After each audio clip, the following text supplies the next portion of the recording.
नमस्कार साथियों, स्वागत है आप सभी का आपके अपने YouTube channel T for teacher पर। और आज के इस वीडियो में हम सामान्य ज्ञान के 20 महत्वपूर्ण प्रश्नों को हल करेंगे और ये इसका पार्ट नंबर 6 है। तो चलिए आज के इस वीडियो को शुरू करते हैं। पहला प्रश्न है, अनुच्छेद 17 किस विषय से संबंधित है? तो अनुच्छेद जो 17 है उसका संबंध है अस्पृश्यता का अंत। आंसर हो जाएगा इसका अस्पृश्यता का अंत। इसका संबंध अनुच्छेद 17 से है। दूसरा प्रश्न है, 1 किलोग्राम भार कितने न्यूटन के बराबर होता है? तो 1 किलोग्राम भार 9.8 न्यूटन के बराबर होता है। 9.8 न्यूटन। प्रश्न संख्या 3, क्रोमोसोम की संरचना में कौन कौन भाग लेते हैं? तो क्रोमोसोम की संरचना में डीएनए एवं प्रोटीन। क्रोमोसोम की संरचना में डीएनए एवं प्रोटीन भाग लेते हैं। प्रश्न संख्या 4, आर्यों का मुख्य व्यवसाय क्या था? जो आर्य थे उनका मुख्य व्यवसाय था कृषि। आर्यों का मुख्य व्यवसाय जो था वो कृषि था। आगे बढ़ते हैं प्रश्न संख्या 5 की ओर। प्रश्न संख्या 5 है, मुक्तेश्वर मंदिर कहाँ स्थित है? तो मुक्तेश्वर मंदिर भुवनेश्वर में स्थित है। तो इसका आंसर हो जाएगा भुवनेश्वर।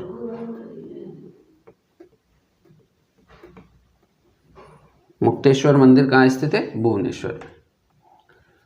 प्रश्न क्रमांक 6, पृथ्वी का भूमध्य रेखीय व्यास कितना है? तो पृथ्वी का भूमध्य रेखीय व्यास है 12,756 किलोमीटर। तो इसका आंसर हो जाएगा 12,756 किलोमीटर। ये पृथ्वी का भूमध्य रेखीय व्यास है। प्रश्न संख्या 7, मैडोना किसकी चित्रकृति है? तो मैडोना राफेल की चित्रकृति है। Raphael, Italy.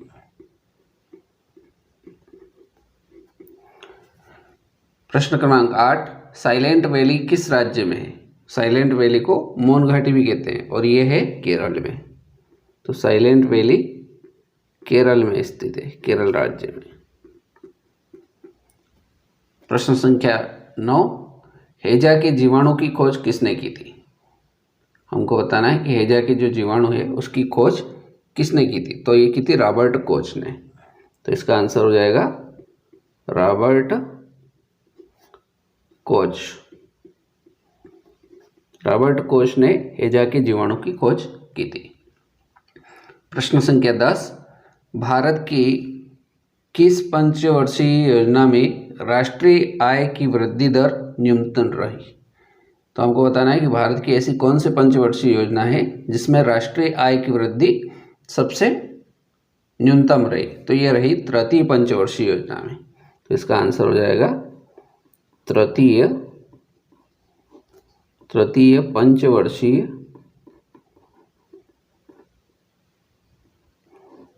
पंचवर्षीय योजना में राष्ट्रीय आय की वृद्धि दर न्यूनतम रही। ये इसका आंसर हो जाएगा।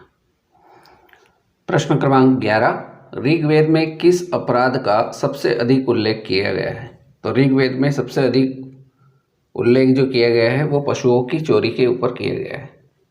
तो इसका आंसर हो जाएगा पशुओं की चोरी। ऋग्वेद में पशुओं की चोरी अपराध का सबसे अधिक उल्लेख किया गया है। प्रश्न क्रमांक 12, जब दो इलेक्ट्रॉन एक ही कक्ष में होते हैं तो उसमें क्या पाया जाता है? तो जब दो इलेक्ट्रॉन एक ही कक्ष में होता है तो उसमें होता है विपरीत चक्रण। विपरीत चक्रण। अगला प्रश्न है, किस अनुच्छेद में प्रेस की स्वतंत्रता वर्णित है? तो ये है अनुच्छेद 19। अनुच्छेद 19 और उसके पहले भाग में। चलिए प्रश्न संख्या 14, चैत्य किस धर्म के अनुयायियों का पूजा स्थल है? तो ये है बौद्ध धर्म के। तो इसका आंसर हो जाएगा चैत्य बौद्ध धर्म के अनुयायियों का पूजा स्थल है, बौद्ध धर्म के। अगला है पृथ्वी का ध्रुवीय व्यास कितना है? तो पृथ्वी का ध्रुवीय व्यास है 12,714 किलोमीटर। पृथ्वी का ध्रुवीय व्यास कितना है? 12,714 किलोमीटर। प्रश्न संख्या 16, महिलाओं को ओलंपिक में भागीदारी सबसे पहले किस वर्ष हुई? तो महिलाओं ने ओलंपिक में भागीदारी किस वर्ष से उसमें लेना प्रारंभ हुई, कौन से सन में? तो ये हुई 1900 ईस्वी से, 1900 ईस्वी में। चलिए प्रश्न संख्या 17, योजना अवकाश के कारण कौन सी पंचवर्षीय योजना देर से प्रारंभ हुई? तो योजना अवकाश के कारण जो हमारी चतुर्थ पंचवर्षीय योजना थी वो देर से प्रारंभ हुई। तो इसका आंसर हो जाएगा चतुर्थ पंचवर्षीय योजना। ये योजना अवकाश के कारण देर से प्रारंभ हुई। प्रश्न संख्या 18, बौद्धों का तांबो मठ किस राज्य में है? बौद्धों का तांबो मठ किस राज्य में है? तो यह है हिमाचल प्रदेश में। तो इसका आंसर हो जाएगा हिमाचल प्रदेश।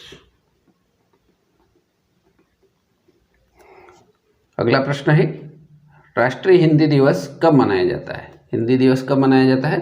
तो राष्ट्रीय हिंदी दिवस मनाया जाता है 14 सितंबर को। 14 सितंबर को हिंदी दिवस के रूप में मनाया जाता है।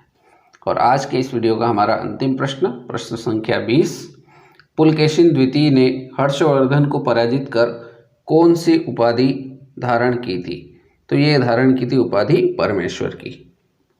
तो इसका आंसर हो जाएगा परमेश्वर की उपाधि धारण की थी।